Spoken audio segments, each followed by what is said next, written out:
predstavlja program, ki ga imenujemo program Superpsiholog. Gre pa za supervizirano prakso psihologov, se pravi, to je program, ki je namenjen mladim psihologom, potem, ko zaključijo študij. Program smo razvijali v zadnjih 2 letih v okviru norveškega finančnega mehanizma. V tem projektu je sodelovalo 5 projektnih partnerjev, poleg Univerze v Ljubljani in Filozofske fakultete še Univerza na Primorskem, in pa pomembno vlogo je imelo Društvo psihologov Slovenije, ki bo po zaključku projekta zdaj skrbelo za to, da bo ta program tekel še naprej.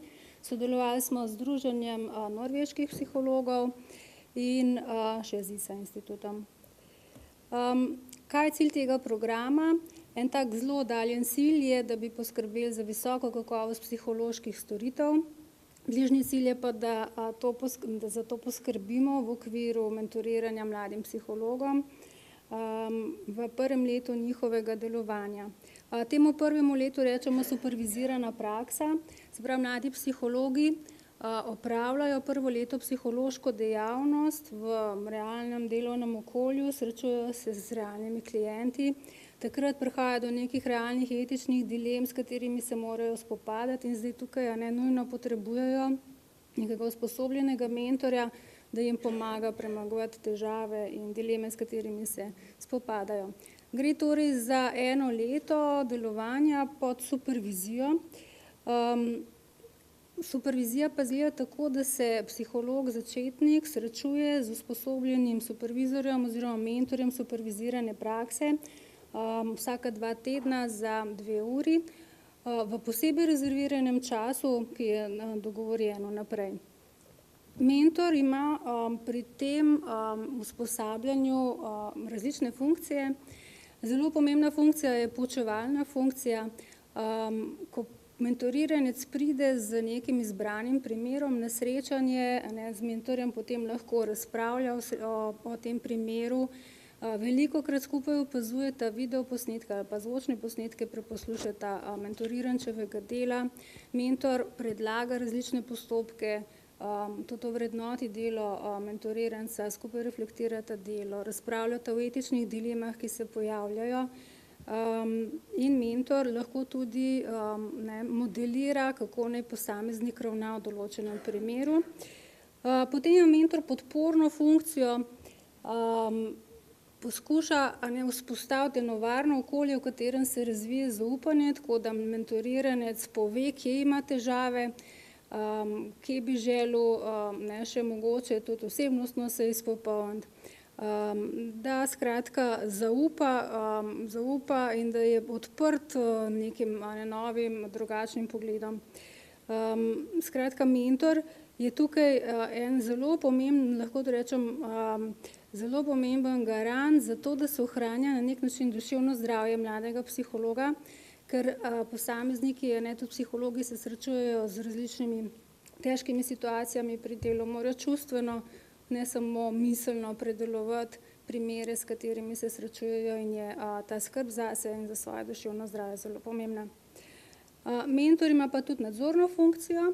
Na koncu supervizirane prakse v bistvu presodi, ali je mladi psiholog usposobljen za to, da lahko samostojno opravlja psihološko dejavnost. Tako da je mentor vratar sistema, je tisti, ki pove, ali je skratka psiholog primeren za opravljanje poklica.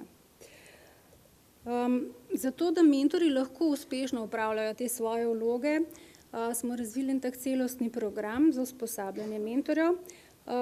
V projektu je ta program vključeval 160 ur dela. V nadaljevanju smo ugotovili, da lahko veliko tega dela tudi opravimo doma, z predhodno pripravo, tako da v prihodnosti načrtujemo, da bo program vseboval 64 ur v obliki interaktivnih delavnic, na katerih bodo mentorji spoznali kompetenčni model, pomeni kompetence, strokovne kompetence, ki jih morajo psihologi imeti za upravljanje svojega poklica, bojo se naučili prepoznavati in tudi kako jih razvijati pri mladih psihologih.